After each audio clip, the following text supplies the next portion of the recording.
Harpies. It was hard to pick their forms apart from sea eagles or vultures circling in the glaring light of the noonday sun. But eagles and vultures squawked and keered. They did not sing. Such soothing, lustrous tones could only belong to a few creatures along the riverbank, and few were as dangerous. Will and Carlac both climbed over the rocks and down tangled vines like old hands, while Simon struggled to find his footing and clung tightly, his heart pounding as he looked down the sheer face of the rocks. It was maybe, say, 20 meters down? Probably only long enough of a fall to kill him if he snapped his neck. No, that was simply a guarantee of pain. "Need a hand, darling?" Astarion asked with a smirk, climbing down the rock face beside him without a care in the world, apparently heedless of the danger.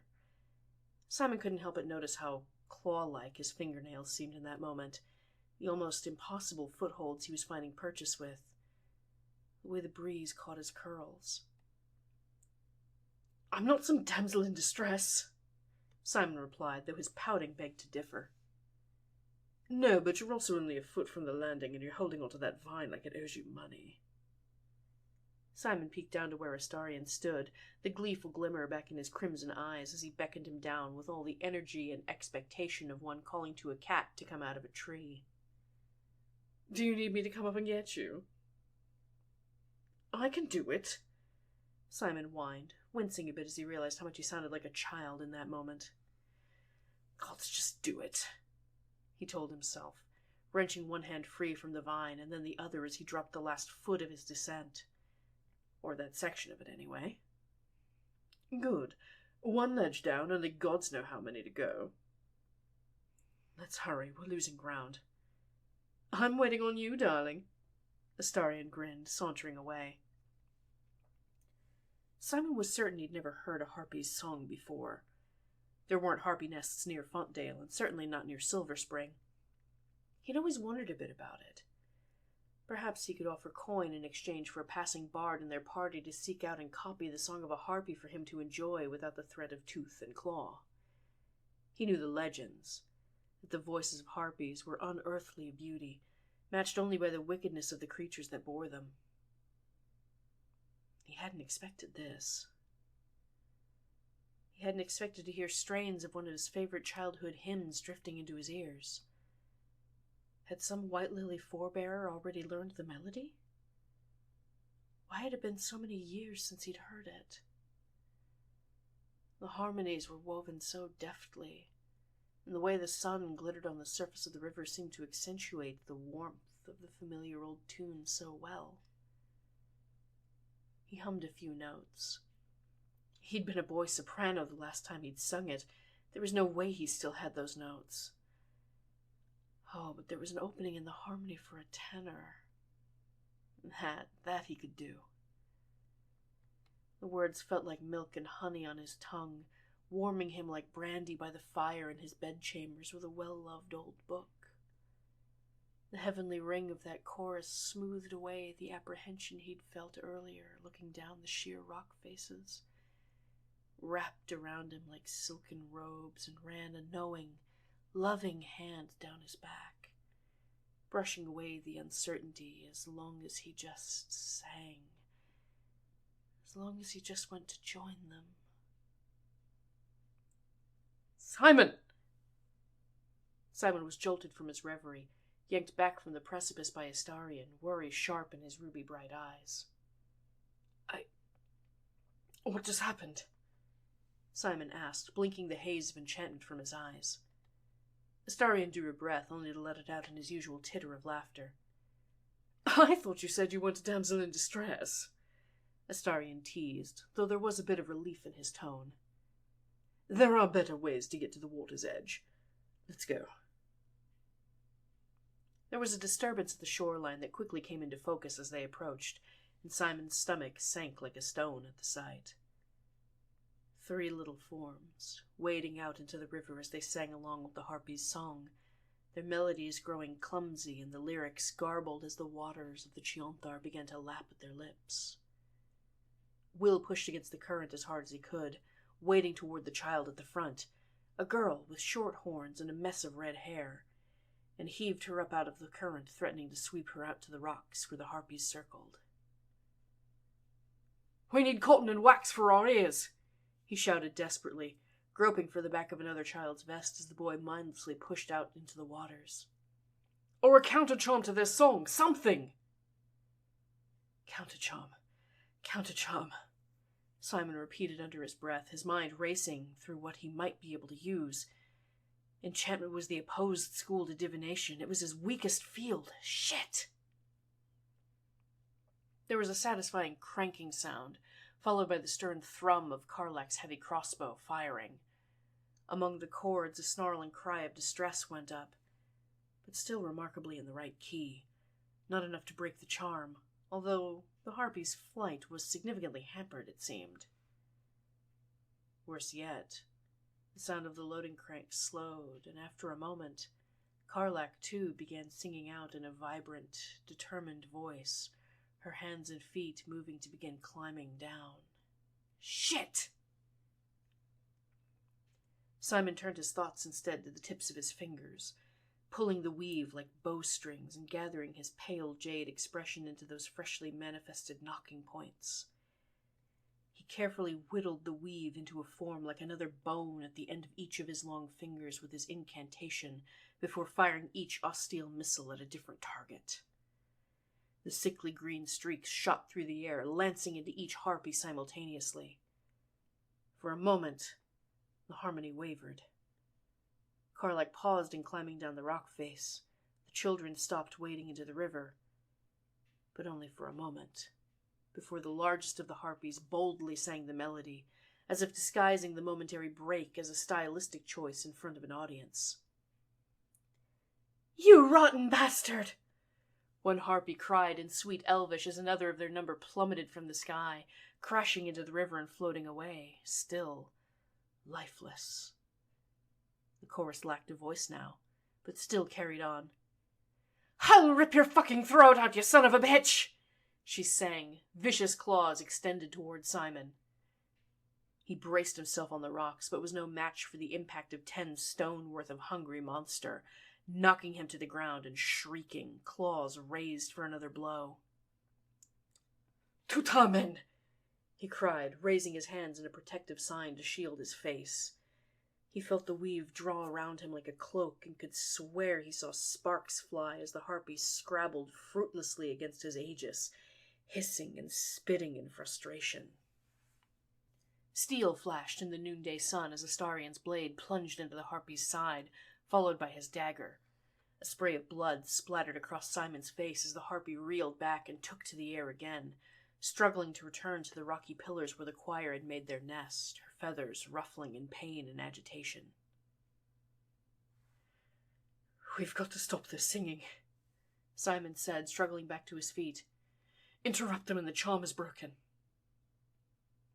"It seems that little spell of yours was quite efficient for that," Astarion replied, licking the blood from his short sword with a grin. "I can only do that so much," Simon replied, gingerly feeling along the tears in his robes and finding fresh blood there. "Best make it count then, darling," Astarion said. Both of their heads turned as a loud hissing came up from the riverbank. Karlak, still under the harpy's thrall, had made her way down the rocks and begun to wade into the river as well, steam rising from around her. "Karlak, watch it!" Will cried, turning to shield the squirming forms of the children from the blast of steam. It didn't seem to impede or distract Karlak, who sang proudly back to the harpies as she waded into deeper and deeper water with a smile. "Damn it!" Simon spat, hurrying to the cliffside again and pulling on the weave once more. He could feel his fingers straining to catch hold, the threads of magic feeling more like wire than silk as he focused.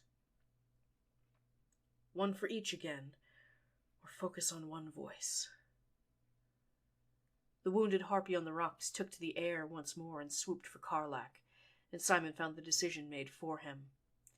His fingers stung harshly as he fired all 3 darts at the diving harpy, and his brows rose as he saw a matching beam of dark fire flung from Will's palm as well, the man pausing and trying to pull the children back to shore for a moment. Just a moment. The harpy lost control as she lost consciousness, crashing into Karlak in her veil of steam. "Ow! Fucking hell!" Karlak yelled, stumbling back from the impact and shaking the enchantment from her mind. "What the shit is this?"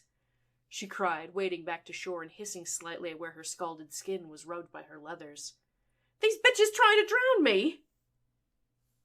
"Welcome back," Will called, though his expression of concentration seemed to slacken slightly as the remaining harpies began to sing a new melody, making up for the losses of their choir with an effortless turn.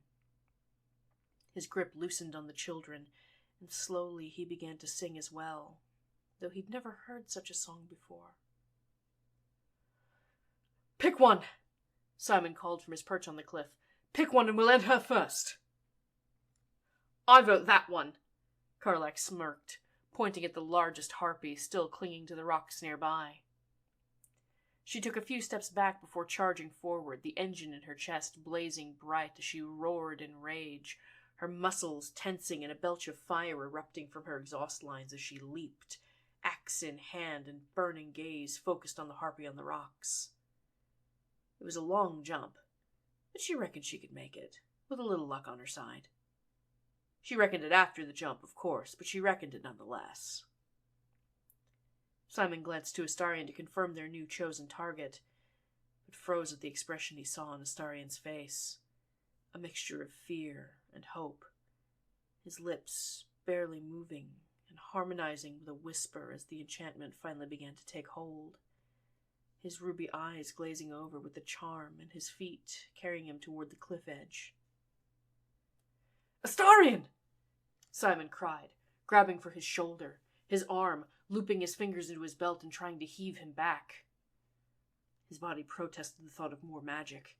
It would hurt him more than the harpy. He knew that instinctively as a mage. But he had to do something. Karlak was going to fall short. Astarion was determined to walk off the cliff to the tune of his whispered strains. Will and the children were all singing together, water starting to fill their mouths.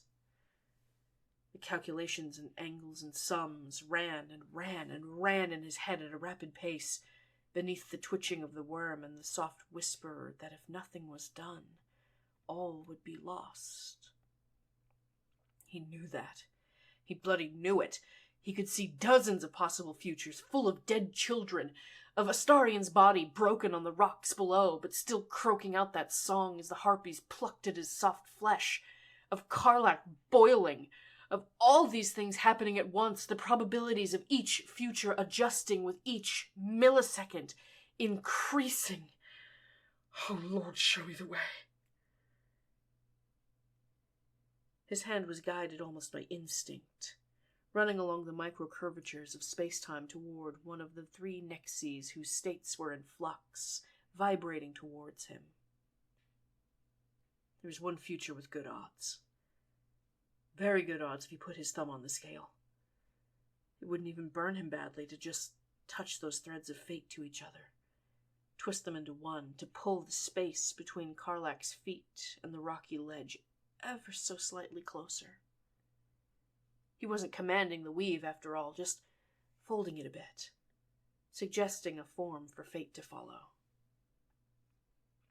Simon's fingers rolled those invisible threads between Karlak and the harpy, entangling them at a fundamental level, and he felt cold approval run down his spine. His lord could not reach here, but he could.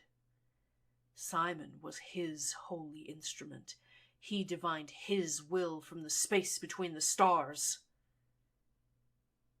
Reality caught up quickly once he presented his final calculus, and filled the pattern of the axioms he'd laid out, all in the span of perhaps 2 panicked heartbeats.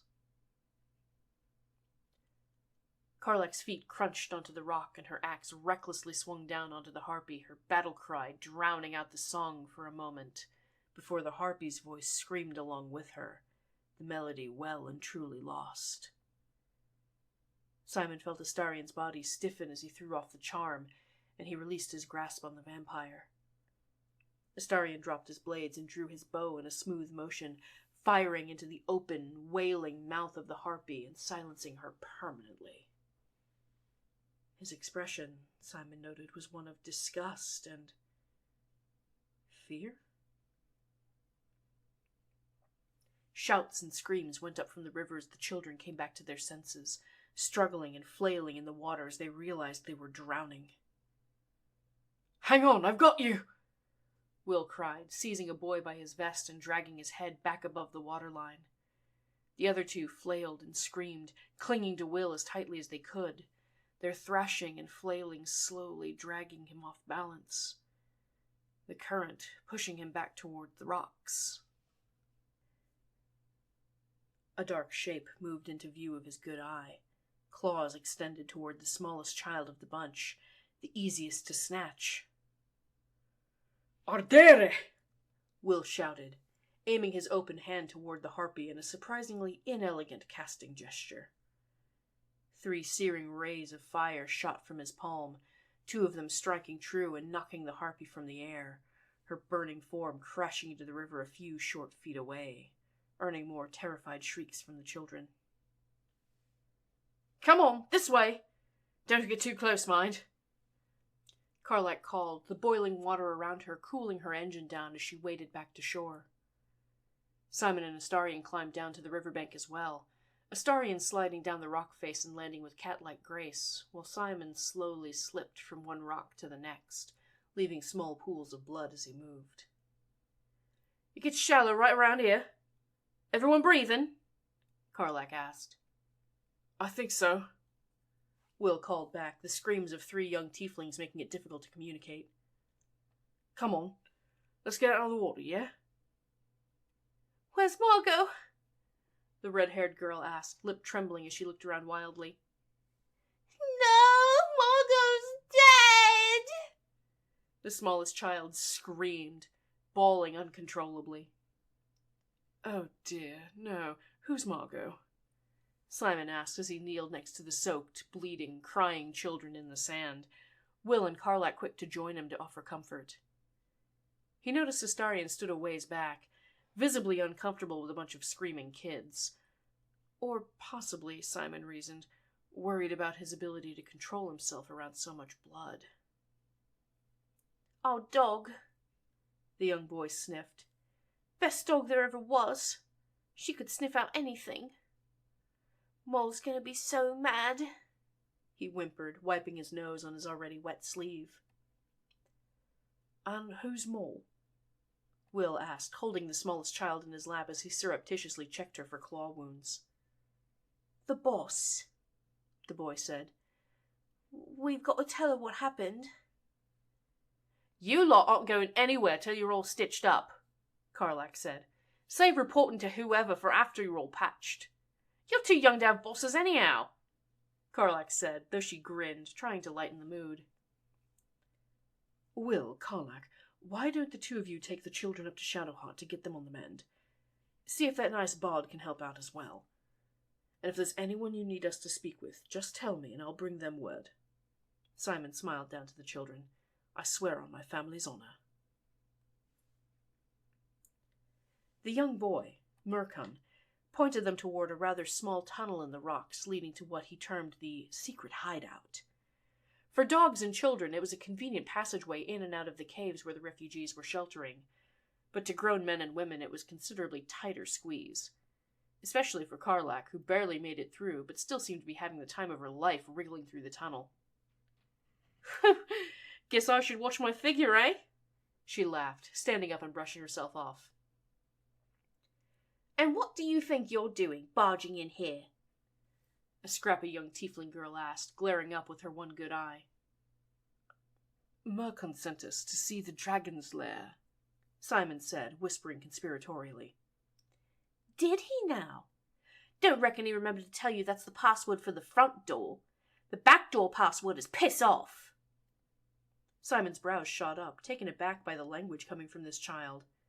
Where did she learn to talk in such a way? "Oh, I like this one," Astarion laughed. "She's got a certain je ne sais quoi." "Pas de merde," Simon replied under his breath, earning another little titter. "Langage vulgaire? Quelle surprise!" Astarion murmured back, the 2 sharing their own private laugh in public. Nobles? They did have their charms. Oi! I know you couple of fops are talking about us. The tiefling girl spat, fists planted on her hips. They're not, I assure you, Will said, rolling his eyes a bit. Back off, pretty boy. You smell like your daddy's got money too. The girl sniped, her expression looking rather like she had smelled some mead herself. Will's brows shot up as well, just as stunned as Simon was moments before. Karlach chuckled, making a less than subtle jerking off motion as she caught Will's eye. He was clearly not among his people. Hey, I've heard about you, though, the girl said, squinting up at Astarion.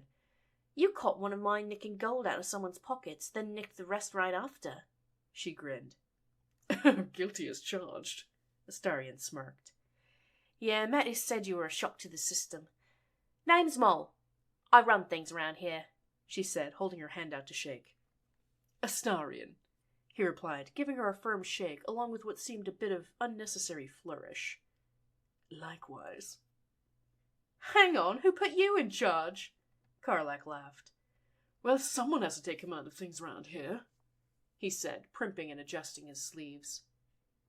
Might have to show us a thing or two, Moll smirked, tugging at her vest in return. If you were able to lift a patriarch's whole purse.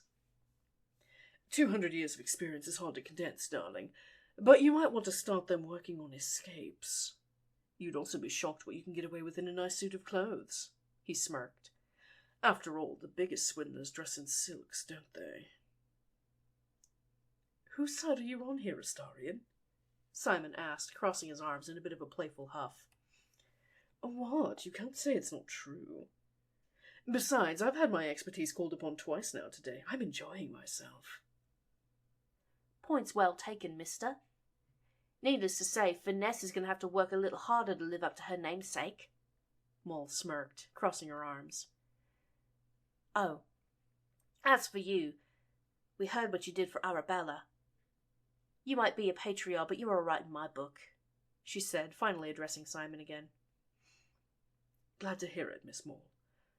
Unfortunately, we do bear some bad news, Simon said, beginning to crouch down to Moll's level, but quickly thinking better of it. This was a child who didn't want to be treated as one. After everything the refugees had been through, he could hardly say he was surprised. There was an incident with some harpies at the shoreline. Some of your associates are injured, and Margot is nowhere to be found, presumed dead. A few nearby children looked quite distraught at this news, but Moll waved them off. Come on, you lot. You've got to toughen up. You think we're going to have an easy go of it in Baldur's Gate? When life kicks you when you're down, you got to bite its ankle. Now get moving, she snapped, sighing. Too bad about Margot, though. She was a good dog, Moll said quietly, her brow wrinkling and lips pursing. Simon said nothing, but was used to seeing a child put on a brave face. Where are my kids? With our cleric getting their wounds treated. How much is that going to cost? Moll asked, scowling. No charge, of course, Simon replied. Favours are much more valuable than gold in my world. Glad to hear it. Although if gold means so little to you. Simon chuckled, reaching into his intact purse. I understand. You've got expenses, he said, gesturing to the cave. Damn right I do. You think we're going to be able to skate by on just these good looks once we get to the gate? She asked, gesturing to her scarred young face. So glad to see we're now giving away what I worked so hard to keep in your pocket, my lord. Astarion frowned. It's an investment, Simon replied, dropping a small stack of coin in Moll's outstretched hand. And it will keep their fingers out of our pockets the rest of the time we're here, he thought towards Astarion. Fair point, though I've already warned her off my mark, Astarion responded, unable to keep his smirk off his face.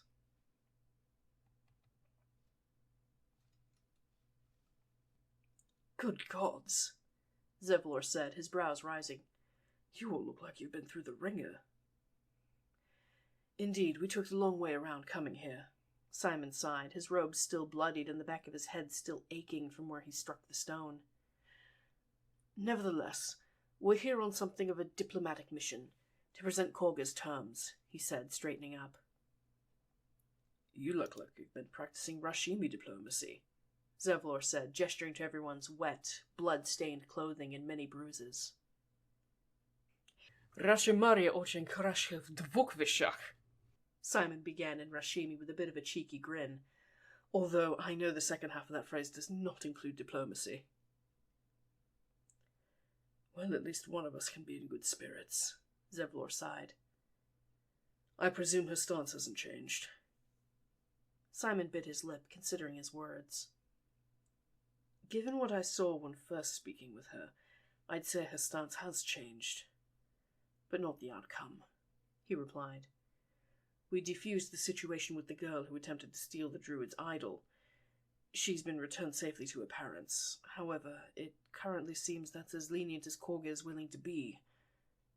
Frankly, I'm surprised we shifted her that far with what little I've seen of her, Simon added. I suppose we must count our blessings, Zevlor said, shaking his head a bit. I'm grateful for your efforts, truly. Even if we were able to change her mind, however, I'm not sure this is a safe place to remain, Simon said. We ran into some harpies on the way here, hence our disheveled state. No doubt attracted by the scent of blood from yesterday's battle, and the potential for easy prey with so many children about, Will said, a worried look on his face. Goblins to the front, harpies to the back, and druids on either side pressing in. Zevlor rubbed his eyes, looking incredibly tired in the moment. From the bags under his eyes, he looked as though he hadn't slept in a 10-day. If we stay, we'll be driven out to the road at the best. If we go to Baldur's Gate, they'll tell us to go back where we came from. If we go back to Elturel, they'll kill us all. His orange eyes were dulled by the weight of his responsibilities. The question on the tip of his tongue didn't need to be asked.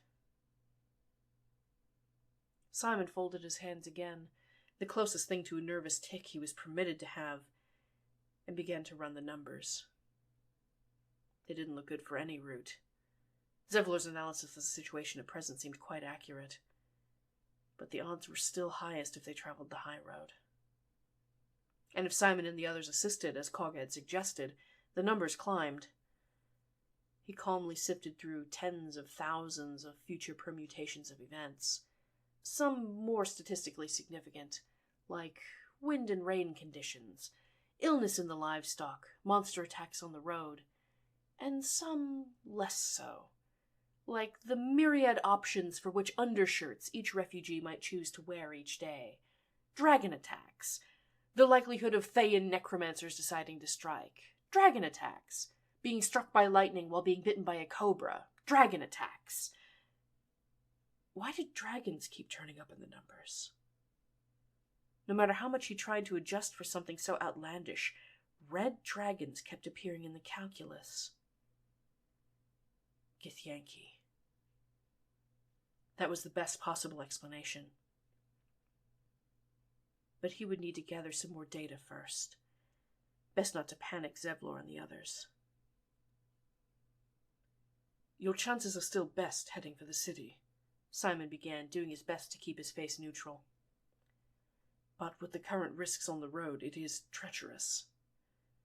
Korga wishes for my party to accompany you on the road as soon as possible, and while we and your able-bodied fighters could hold off a few attacks, we would be harried the entire way until we could fight no more.